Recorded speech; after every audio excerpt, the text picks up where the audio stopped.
Awadhesh sir, क्या वाकई में ये विवाद का विषय है? जो यूनिवर्सिटी के ज्यादातर छात्र हैं वो कह रहे हैं कि अगर नाम चेंज हो रहा है और अगर राजा भोज के नाम पर नाम रखा जा रहा है तो इसमें दिक्कत क्या होनी चाहिए?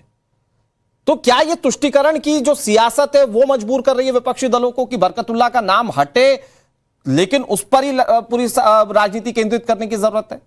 या वाकई में नाम चेंज होना एक बहुत बड़ा मसला है जिस पर विपक्ष आज सियासत कर रहा है? देखिए, तुष्टीकरण भी मूल बीमारी का एक छोटा सा लक्षण है जी। देखिए, हमारे भारत से ज्यादा दुर्भाग्यशाली देश कोई हो ही नहीं सकता है। जिस देश को ही भुला दिया गया कि कौन सा देश है। 1000 साल इस्लामी आक्रमण, फिर अंग्रेजों ने और फिर हमारे शासन ने भुला दिया। और आप समझिए कि अगर ये भारत माता है तो भारत माता तो रोती होगी कि हमारी पहचान क्या। आप कल्पना करिए ना, राजा भोज जिनकी कहानियां गांव गांव में प्रचलित है, बचपन से राजा भोज की किंवदंती हम लोग सुनते रहे हैं। राजा भोज कोई भाजपा के, कांग्रेस के हैं क्या? इस देश के हमारे मतलब हमारे पूर्वज ऐसे हैं जिनको देख गर्व हो सकता है, जिसको इतिहासकारों ने ठीक से नहीं प्रेजेंट किया। 74 कलाओं के ज्ञाता राजाओं में माना जाता है। 34 जो है आयुध विज्ञान के वो विद्वान थे और दुनिया भर के विद्वानों को, कलाकारों को, सबको प्रश्रय देने वाला नाम। उससे बड़ा नाम भोपाल के लिए क्या हो सकता है? अब आते हैं दूसरी बात पर। देखिए, वो जो समय था 1900, बरकतुल्लाह साहब क्या थे? बरकतुल्लाह साहब का भी पृष्ठभूमि उनकी ठीक से समझनी पड़ेगी। उन्होंने आरंभ में इस्लामी मूवमेंट आरंभ किया था। इस्लामी फ्रेटर्निटी के नाम से उन्होंने बड़ी एक पत्रिका जापान में निकाली थी। पहले दुनिया भर के मुसलमानों को इकट्ठा करते हुए फिर अफगानिस्तान तक पहुंचे थे। फिर मिलजुल करके भारत को मुक्ति करो और वो जो मुगल काल से चला रहा है वो शासन फिर स्थापित करो। अब पढ़िए ना उनकी जो उनके जो पूरा जो पत्रिका है इस्लामिक फ्रेटर्निटी का भाव, ये किसी को मालूम नहीं है। और मैं तो मानता हूं उस समय क्या था कि शाहवानों मामले के कारण और जो राम जन्मभूमि मूवमेंट चल रहा था, तो ये दबाव था कांग्रेस पर कि न तो मुसलमान भी हमसे छूट रहा है और हिंदू भी हमसे छूट रहा है। और मैं तो मानता हूं कि अर्जुन सिंह की चलती होती तो जिस नवाब हबीबुल्लाह खान ने स्वतंत्रता के बाद तिरंगा झंडा फहराने पर लोगों को गोली से मरवा दिया था, उसके नाम पर भी वो भोपाल का नाम रख देते हबीबुल्लाह नगर। आपको पता है ना कि तो एक लाइन में अगर आपकी बातों को कंक्लूड करें अवधेश सर, तो ये सिर्फ तुष्टीकरण है। और भोपाल को आजादी मिली है 1 जून 1949 को। ये बहुत छोटा शब्द है तुष्टीकरण। तुष्टीकरण बहुत छोटा शब्द है। सवाल है कि भारत को भारत न रहने देने का जो व्यापक षड्यंत्र है, उसके तहत के इसकी पहचान और इसकी अंतरात्मा अश्विनी सर, जैसा प्रेरणा नहीं अवधेश सर बता रहे हैं, अश्विनी जी, जो दुनिया को रास्ता दिखा सकता है, अश्विनी जी, तो ये तो भारत की पहचान को भी पीछे रखने जैसा है ना। राजा भोज जिनके नाम पर पूरा भोपाल शहर है, उनकी आइडेंटिटी से ऊपर किसी और की आइडेंटिटी, मैं बरकतुल्लाह जी के लिए पर्टिकुलर कुछ नहीं कह रहा हूं, मैं कह रहा हूं कि राजा भोज की आइडेंटिटी से भी ऊपर किसी की आइडेंटिटी। मतलब पहले तो भोपाल यूनिवर्सिटी नाम था ना सर, उसको चेंज करने की जरूरत क्या थी फिर?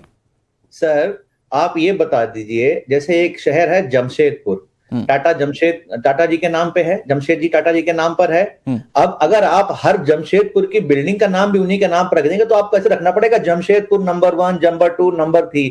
अरे राजा भोज के नाम पे पूरा शहर है, यूनिवर्सिटी का नाम रख के आप उस पर क्या एडिशन कर रहे हो? अच्छा, तो मुझे एक बात बताइए अश्विनी जी, आप बड़े पढ़े लिखे व्यक्ति हैं, मैं जो सवाल पूछ रहा हूं आपसे, मैं उम्मीद करता हूं उसका जवाब आप दे देंगे। तो मुझे आप बताइए कि कांग्रेस के शासनकाल में कांग्रेस जब मध्य प्रदेश में रही हो, देश में रही हो, कहीं पर भी आप मुझे बताइए, तो फिर जैसे राजा भोज के नाम पर ये यूनिवर्सिटी रखने की कोशिश की जा रही है, उस तरह से जो भारत की चीजों को प्रतिबिंबित करता हो, जो भारत की संस्कृति को प्रतिबिंबित करता हो, उस तरह के कुछ इंफ्रास्ट्रक्चर बताइए। मैं फिर बीजेपी से सवाल पूछ लूंगा। क्या बात कर रहे हो सर? मैं कह रहा हूं बता दीजिए ना सर, थोड़ा सा गिना दीजिए, थोड़ा 6-7, मैं बात जो कर रहा हूं आप उसको 6-7 नाम मुझे गिना दीजिए। देश में जितने भी संस्थान है, जितने भी संस्थान है, मुझे आप वो एक संस्थान बता दीजिए जो भारतीय जनता पार्टी ने बनाया हो और भारत की संस्कृति को गौरवान्वित करता हो। कुछ बनाया ही नहीं इन्होंने। अरे मैं तो आपसे पूछ रहा हूं, आपने कौन से बना दिए? उन्होंने नहीं बनाए, उन्होंने नहीं बनाया, बात की बात है। आपने कितने बनाए ये तो बताइए पहले। नहीं, भारत को सारा यूनिवर्सिटी, सारे IIT, सारे IIM, सारे मेडिकल कॉलेज, कुछ बात कर रहे हैं कांग्रेस शासन में बना है। अरे भाई ये देश सबका है, निर्माण होती है वो सरकारें करती है, सरकार इस देश की होती है, राज्य की होती है, एक पार्टी उसको चलाती है। आप ऐसे बोल रहे हैं जैसे कांग्रेस पार्टी की जमींदारी देश रही है। सरकारें देश और राज्य की होती हैं, सरकारें निर्माण करती हैं, उसमें सबका योगदान होता है, उसमें भाजपा, उसमें समाजवादी, सबके टैक्स लगते हैं, सबकी सहमति होती है, वोट में कोई आगे पीछे जाता है। ये प्रश्न करना, अब 15 अगस्त 1947 के पहले से 1937 से, सुनिए 1937 से कांग्रेस शासन में, पहले अंग्रेजों के साथ ही बाद में थी, पूरे भारत की पार्टी थी, तो निर्माण तो वही करेगी। ठीक है, अश्विनी जी जवाब दे रहे हैं जल्दी से। अश्विनी जी 20 सेकंड, फिर मैं पंकज जी के पास जा रहा हूं।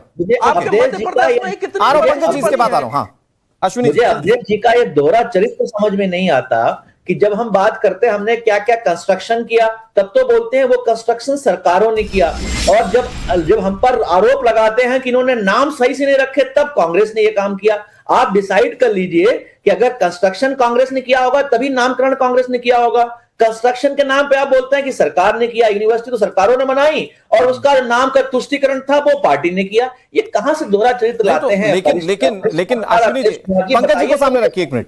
लेकिन अश्विनी जी देखिए क्या है ना, आज कई जगहों पर जो नाम बदले जा रहे हैं उसमें कहा जाता है कि भाई औरंगजेब के नाम पर या किसी मुगल के नाम पर किसी रोड की या किसी जगह की पर्टिकुलर स्थान की जरूरत क्या थी।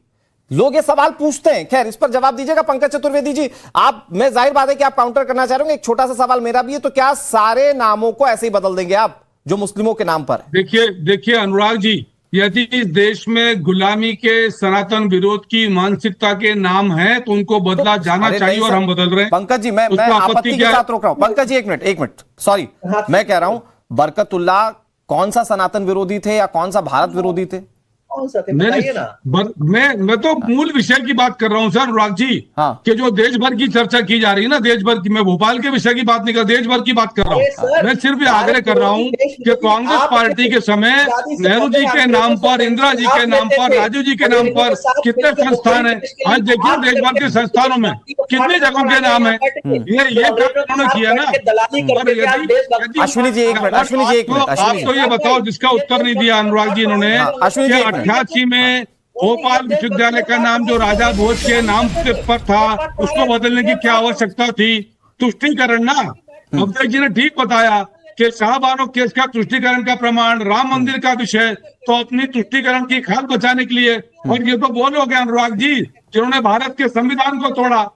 आप 75 में हमारे देश में संविधान में धर्मनिरपेक्ष वोट था ही नहीं, बाबा साहब के संविधान में नहीं था, पर इन तुष्टीकरण करने वालों ने बिना संसद की स्वीकृति, क्योंकि 75 में पार्लियामेंट थी नहीं, इमरजेंसी लगी थी, तो जबरन धर्मनिरपेक्ष शब्द डाला, और धर्मनिरपेक्ष को कब तुष्टीकरण में बदल दिया ये पता ही नहीं चला देश को। आज जब मालूम पड़ा इनका चेहरा सामने ला रहे हैं तो पीड़ा हो रही है।